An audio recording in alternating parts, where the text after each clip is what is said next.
IT에 관한 이야기를 가장 쉽게 전달해드리는 시간 이목의 IT 트렌드를 읽다 일상 IT입니다. 네, 안녕하세요. IT 트렌드를 읽어드리는 시간입니다. 벌써 5월 마지막 주 그리고 마지막 날이 됐습니다. 아무쪼록 5월달 마무리 잘 하시고요. 6월 멋지게 스타트 하시기 바랍니다. 이런 얘기 좀 많이 했었던 것 같긴 합니다. 자, 오늘 첫 번째 이야기는 테슬라 이야기 가지고 왔어요. 테슬라가 슈퍼차저 네트워크를 다른 기업들한테 공개한다라는 이야기가 참 많았었죠. 어차피 포트는 똑같을 테니까 혹은 이 포트를 바꿔서 끼게 만들어주면 되는 것들이거든요. 근데 캐나다에서 시작을 하는 것 같아요. 올해 말부터 시작이 된다 그러고 첫 번째 시범 루트도 나왔습니다. 우리나라에선 너무나 멀다 보니까 알 수 없지만 오타와와 서드버리 사이에 설치가 된다라고 하네요. 2025년까지 750개 슈퍼차저 스테이션을 개방한다고 하고 350개 이상은 고속 250kWh로 충전할 수 있는 슈퍼차저가 될 거라고 이야기를 합니다.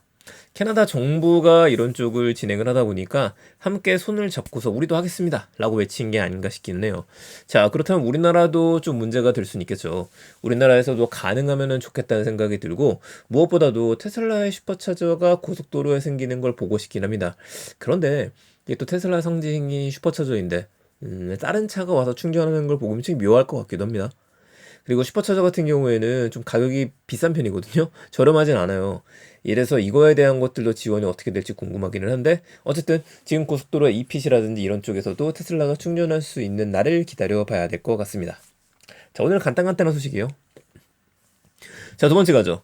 카카오 신사업 적자 가소국 소식입니다. 카카오 엔터프라이즈의 계열사인 카카오 브레인과 카카오 헬스케어가 있죠. 이 둘이 적자를 기록을 하고 있어요. 카카오 브레인 같은 경우에 작년 12월 말 기준으로 매출 53억 4,600만 원, 영업 손실이 301억 1,300만 원이라고 이야기를 합니다. 이렇게 되다 보니까 어마어마하게 매출이 나는 건데 카카오 헬스케어도 마찬가지예요. 매출액은 18억 원, 얼마 안 되죠? 영업 손실은 85억 정도 됩니다. 근데 이 카카오 브레인을 포기할 수 없는 이유가 있어요. 저희 쪽에서 소개해드렸었던 카카오 브레인에서 만들었던 여러 가지 서비스 중에 비디스커버 같은 경우에 인공지능으로 그림을 그릴 수 있게 만들어주는 것들이죠. 제가 강의하면서 제일 많이 소개하다 보니까 많이들 설치했을 거예요. 자, 그리고 클라우드 기반의 AI 플랫폼이라든지 지금 만들고 있는 코어 GPT, 이거 이제 챗GPT를 잡을 수는 없겠지만 비슷한 서비스 만들고 있는 거거든요. 이거를 만드는 주요 회사이다 보니까 가지고 가는 건 맞는데 제가 누누이 이야기 드리지만 인공지능 자체가 돈을 벌기는 정말 많이 힘듭니다. 적자가 될 수밖에 없어요. 지금 오픈 AI의 챗GPT가 AI로 돈을 벌 수 있는 길을 먼저 보여줬기 때문에 카카오도 빠르게 성장을 해서 돈을 벌 수 있는 구조로 갔으면 좋겠다. 이 생각 한번 해보게 됩니다. 그나저나 카카오 인공지능 스피커 꽤 오래됐는데 업데이트 안 해주나요?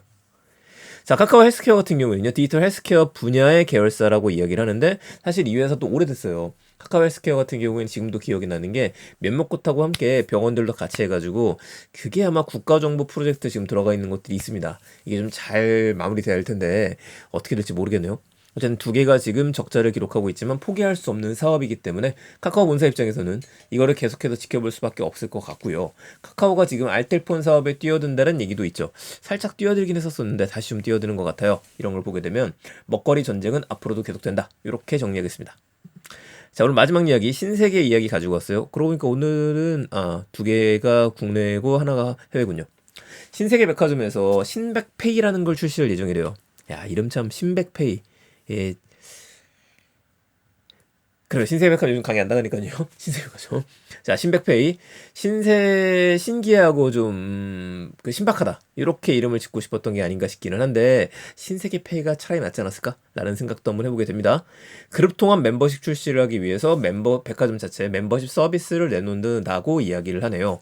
SS페이하고 연동한 간편 결제 서비스라고 이야기를 하는데, SS페이인 쓱페이가 있고, 신백페이가 있는 겁니다. 이 두 개가 결합되는 형태가 될 것 같아요. 다음 달 2일에 새로운 멤버십인 신백 멤버스가 공개되어 있다고 하는데 이것도 앱에서 잘 사용할 수 있겠다라고 이야기를 하네요. 신백머니와 신백페이 출시를 하고 있는 거 너무나 좋은 선택인 것 같고요. 다만 신세계 백화점부터 시작해서 다른 백화점과 유통사의 서비스 이용해 보신 분들은 알겠지만 너무 많아요. 계열사별로 너무 많고 너무 복잡합니다. 갈 때마다 할인받기 위해서 이거 다 선택하고 누르고 앱 다운받고서 다시 한번 확인하고 아차 여기다 보니까 신세계 백화점이요. 딴 데 가서 썼는데 이렇게 돼버리거든요. 이걸 좀 통합시켜야 될 텐데 아무래도 계열사 간에 문제가 있을 테니까 통합이 되진 않겠지만 깔끔하게 쓱페이로 모든 것들을 다 통합하면 어떨까 이 생각도 한번 해보게 됩니다. 좀 귀찮잖아요. 또 이제 푸빌라 같은 경우에 신세계백화점에서 지금 밀고 있는 캐릭터죠. 과연 이 신백페이가 서비스가 등장하면서 멤버십 서비스 혜택도 받을 수 있을지 이것도 궁금해지는데 그쪽은 제가 다시 한번 확인하고서 이야기 드릴 수 있도록 할게요. 자, 오늘도 IT에 대한 이야기는 3가지 소식 전해드렸습니다. 6월 달에도 매일 아침마다 7분씩 혹은 5분 정도 짧게 IT 소식 전해드리고 있으니까요. 귀 기울여주시고 관련된 내용 더 궁금한 내용 있으시면 언제든지 댓글 날려주시게 되면 제가 보고 나서 하나씩 확인해서 다시 답변 드릴 수 있도록 하겠습니다. 감사합니다. 일상 IT였습니다. 좋은 하루 되세요.